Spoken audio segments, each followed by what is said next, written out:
Assalamualaikum warahmatullahi wabarakatuh. Kami dari kelompok 4 teori komunikasi akan menjelaskan tentang teori-teori yang ada di dalam ilmu komunikasi. Di antaranya, yang pertama teori semiotika, lalu ada teori akomodasi, dan yang terakhir ada teori pelanggaran harapan. Nah, sebelum kita membahas lebih lanjut, saya sebagai perwakilan kelompok akan memperkenalkan anggota dari kelompok kami. Yang pertama ada saya sendiri, Fikri Farul Azam, lalu yang kedua ada saya, Tristan Dirgana. Saya Rizky Siral Pandi. Saya Ratnadi Kusuma. Saya Alifa Sukma. Saya Magfira Putri Asdirianti. Dan saya Nurlintan Krisnayanti. langsung saja kita lanjutkan ke pembahasannya, yaitu yang pertama teori semiotika. Waktu dan tempat dipersilahkan. Oke, saya Magfira Putri Asdirianti dan Alifa Sukma akan menjelaskan tentang apa itu teori semiotika. Nah, jadi semiotika sendiri itu berasal dari bahasa Yunani, yaitu semeion dan seme. Semeion sendiri itu artinya tanda, sedangkan seme artinya penafsir tanda. Jadi bisa diartikan kalau semiotika itu merupakan ilmu yang mempelajari cara untuk memberikan makna pada suatu tanda. Nah, ada juga pendapat-pendapat para ahli yang akan dijelaskan oleh Alifa. Nah, menurut para ahli, yaitu salah satunya Peirce. Peirce ini berkaitan dengan erat kalau misalkan semiotika ini, yaitu logika. Logika sendiri digunakan manusia untuk menalar tanda-tanda yang muncul di sekitarnya. Contoh, ada seorang wanita yang memakai jilbab.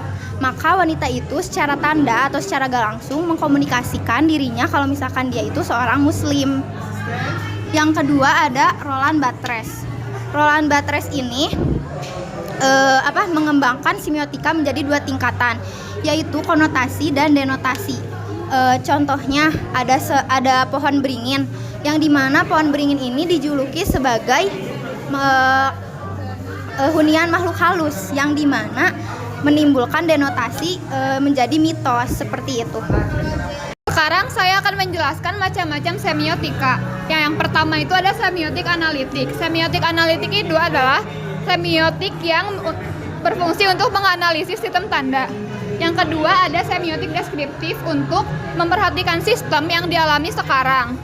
Yang ketiga ada semiotik faunal yang berfungsi untuk memperhatikan sistem tanda yang dihasilkan oleh hewan. Yang keempat ada semiotik kultural yang berfungsi untuk menelaah sistem tanda yang berlaku dalam kebudayaan masyarakat. Dan yang kelima itu ada semiotik naratif, yaitu semiotik yang menelaah sistem tanda dalam narasi yang berwujud mitos dan cerita lisan. Yang keenam ada semiotik natural, yaitu menelaah tanda yang dihasilkan oleh alam. Yang ketujuh ada semiotik normatif, yang dimana menelaah tanda yang dihasilkan manusia yang berwujud norma-norma. Yang kedelapan ada semiotik sosial, di mana semiotik sosial ini menelaah tanda yang dihasilkan manusia untuk berupa lambang. Yang terakhir ada struktural, di mana sistem ini menafsirkan melalui struktur bahasa. Jadi, semiotika sendiri itu memiliki 3 komponen dasar, yaitu tanda, lambang, dan isyarat. Yang pertama ada tanda. Tanda itu merupakan bagian dari ilmu semiotika yang menandai suatu hal atau keadaan untuk menerangkan atau memberitahukan objek kepada subjek. Misalnya, benda, kejadian, tulisan, bahasa, tindakan, peristiwa, dan bentuk-bentuk tanda lainnya. Yang kedua ada lambang. Lambang itu adalah suatu hal atau keadaan yang memimpin pemahaman si subjek kepada objek. Yang ketiga ada isyarat. Isyarat adalah sesuatu hal atau keadaan yang diberikan oleh si subjek kepada objek.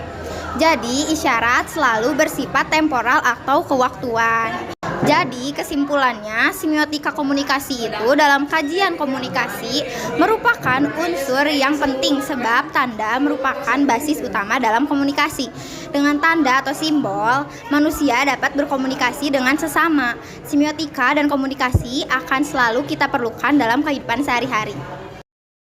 Setelah teori semiotika sudah disampaikan oleh Alifa dan Magfira, selanjutnya ada teori akomodasi yang akan disampaikan oleh saya sendiri dan rekan saya, rekan Tristan. Nah, pada teori yang selanjutnya ada teori akomodasi. Di sini ada 5 poin: definisi teori akomodasi, definisi menurut para ahli, asumsi dasar teori akomodasi, ragam cara adaptasi akomodasi, dan yang terakhir ada macam-macam akomodasi berlebihan. Saya akan menjelaskan yang pertama, yaitu definisi dari teori akomodasi. Teori akomodasi adalah sebuah kemampuan untuk menyesuaikan, memodifikasi, atau mengatur perilaku seseorang ketika sedang merespons komunikasi atau perilaku orang lain. Teori akomodasi ini mengacu pada adaptasi interpersonal. Ketika dua orang sedang berkomunikasi, tiap individu cenderung melakukan akomodasi untuk mencapai tujuan tertentu. Misalnya, menyesuaikan bahasa, aksen, bahasa tubuh, sebagai respon komunikasi terhadap lawan bicaranya. Ini berarti individu menyesuaikan bentuk komunikasi verbal maupun nonverbal dalam proses komunikasi tersebut. Lalu, definisi menurut para ahli akan dijelaskan oleh Tristan. Yang kedua ada definisi menurut para ahli. Nah, akomodasi menurut para ahli yang pertama ada menurut Howard Giles. Pengertian teori ini adalah dalam komunikasi seseorang akan menyesuaikan pembicaranya pada vokal serta tindakannya untuk mengakomodasikan lawan bicara. Dan yang kedua ada menurut Gilin akomodasi, yaitu sebuah proses dalam hubungan-hubungan sosial yang mengarah kepada adaptasi sehingga antar individu atau kelompok terjadi hubungan saling menyesuaikan untuk mengatasi ketegangan-ketegangan. Dan menurut para ahli yang ketiga itu ada dari Sujono Sukarto. Menurut Sujono Sukarto, akomodasi adalah salah satu proses suatu usaha manusia untuk bisa meredakan atau menghindari konflik dalam rangka mencapai kestabilan. Dan yang ketiga ada asumsi dasar dari akomodasi. Di sini terbagi menjadi 5 atau 4 poin. Yang pertama ada persamaan dan ketidaksamaan dalam berbicara dan berperilaku pada semua percakapan. Yang kedua, cara kita mempersiapkan pembicaraan dan perilaku orang lain, menentukan bagaimana kita mengevaluasi percakapan kita. Yang ketiga ada bahasa dan perilaku memberikan informasi tentang status sosial dan keanggotaan kelompok. Dan poin terakhir, akomodasi bervariasi dalam hal tingkat kesesuaian dan norma mengarahkan proses akomodasi. Dan ada yang keempat tentang ragam cara adaptasi akomodasi yang akan dijelaskan oleh Fikri Bahrul. Poin yang keempat adalah ragam cara adaptasi akomodasi. Ada 3 ragam cara adaptasi akomodasi. Yang pertama adalah konvergensi. Konvergensi disebut dengan meleburkan pandangan atau menyatu. Menurut Giles Nicholas Copeland, mendefinisikan konvergensi sebagai strategi di mana individu beradaptasi terhadap komunikator satu sama lain. Di sini contohnya adalah di saat contohnya misalnya kita ngobrol dengan seseorang yang memiliki kebudayaan yang berbeda. Di situ kita harus beradaptasi dengan menyesuaikan lawan bicara kita. Contoh misalnya saya berbicara dengan Tristan, saya dari Jakarta, Tristan dari Bogor, otomatis dia menggunakan bahasa Sunda. Nah, saya harus beradaptasi bagaimana harus bisa berbicara dengan bahasa Sunda. Lalu yang kedua adalah divergensi. Divergensi adalah percaya bahwa pembicara kadang menonjolkan perbedaan verbal maupun nonverbal di antara diri mereka sendiri dan orang lain. Ini disebut divergensi menurut West and Turner. Contoh dari divergensi ini adalah setiap individu mempertahankan identitas diri masing-masing.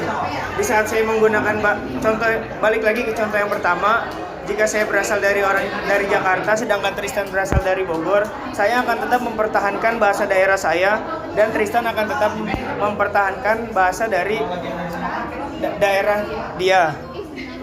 Lalu poin yang terakhir adalah macam-macam akomodasi berlebihan. Dalam akomodasi berlebihan terbagi menjadi 3. Yang pertama, akomodasi berlebihan sensoris, yaitu beradaptasi dengan lawan bicara yang memiliki kemampuan terbatas. Lalu yang kedua, akomodasi berlebihan ketergantungan, yaitu pembicara menempatkan pendengar pada status yang lebih rendah. Dan yang terakhir adalah akomodasi berlebihan intergroup, yaitu pembicara menempatkan pendengar dalam kelompok budaya tanpa mengakui keunikan dari individu. Nah, teori yang terakhir adalah teori pelanggaran harapan yang akan dijelaskan oleh Nurul Intan, Ratna Adikusuma, dan Rizky Yasir. Waktu dan tempat dipersilahkan. Ya, selanjutnya saya Rizky Yasir Alpandi dan rekan saya. Nurul Intan. Saya Ratna Adikusuma. Kami di sini akan menjelaskan salah satu teori yang ditugaskan kepada kelompok kami, yaitu teori pelanggaran harapan. Nah, apa itu teori pelanggaran harapan? Teori pelanggaran harapan merupakan salah satu teori komunikasi yang menggambarkan bahwa seseorang itu memiliki harapan terhadap jarak perilaku nonverbal seseorang yang dapat memberikan kenyamanan kepadanya. Nah, teori ini melihat komunikasi sebagai pertukaran informasi yang dapat dianggap sebagai suatu hal yang positif maupun juga hal yang negatif, tergantung pada rasa suka atau harapan terhadap dua orang yang sedang berinteraksi tersebut. Baik, yang selanjutnya adalah asumsi. Seperti yang kita ketahui, asumsi merupakan dugaan. Nah, di dalam teori pelanggaran harapan ini ada beberapa asumsi. Yang pertama adalah yang untuk mendorong interaksi. Seperti yang kita ketahui, ketika seseorang berkomunikasi, maka akan adanya interaksi. Dan seperti yang kita ketahui juga, ada fungsi komunikator, relasional, dan konteks. Sebagai contoh, ketika seseorang memberikan suatu materi ataupun webinar di mana ada pemateri dan audiens, maka dari itu pemateri dan audiensnya itu akan melakukan komunikasi yang dapat membentuk relasi dan juga memberikan konteks-konteks terhadap yang lainnya. Yang kedua adalah perilaku manusia. Teori pelanggaran harapan ini dapat membentuk perilaku manusia seperti dari guru. Saat ini terdapat kelas online atau kelas-kelas yang dilakukan secara daring, dan adanya pemberian materi terhadap guru dan juga siswanya ini merupakan salah satu harapan bagi perilaku manusia yang dapat dipelajari. Yang ketiga adalah membuat prediksi terhadap perilaku nonverbal. Saya akan memberikan contoh, rekan saya Rizky akan memperagakan salah satu perilaku nonverbal. Coba.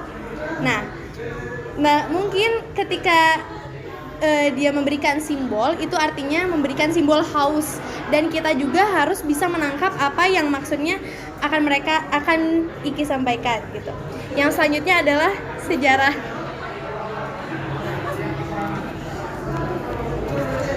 Nah, untuk sejarah teori pelanggaran harapan tersendiri, awalnya dibentuk oleh efek komunikatif dari pelanggaran prosemik. Nah, prosemik tersendiri terdiri dari pengaturan, penggunaan, dan juga penafsiran ruang dan lingkup. Nah, prosemik sendiri menyatakan bahwa manusia tidak bisa hidup dengan cara dekat dengan orang lain, tapi manusia juga mempunyai ruang pribadi tersendiri. Contohnya kayak me time kayak gitu. Tapi manusia juga membutuhkan orang lain yang dekat dengan dia, tapi tertentu oleh jarak. Nah, yang selanjutnya ada zona dalam komunikasi. Berkaitan dengan proxemic yang tadi sudah dijelaskan oleh Ratna, di sini menurut Edward T. Hall terdapat zona dalam komunikasi dan juga terdapat zona proxemic, yaitu ada 4. Yang pertama ada zona intim, zona pribadi, zona sosial, dan zona publik. Nah, zona intim adalah jarak dekat yang biasanya dilakukan oleh orang-orang terdekat seperti pasangan kekasih, keluarga inti, teman dekat, dan lain-lain. Yang kedua ada zona pribadi.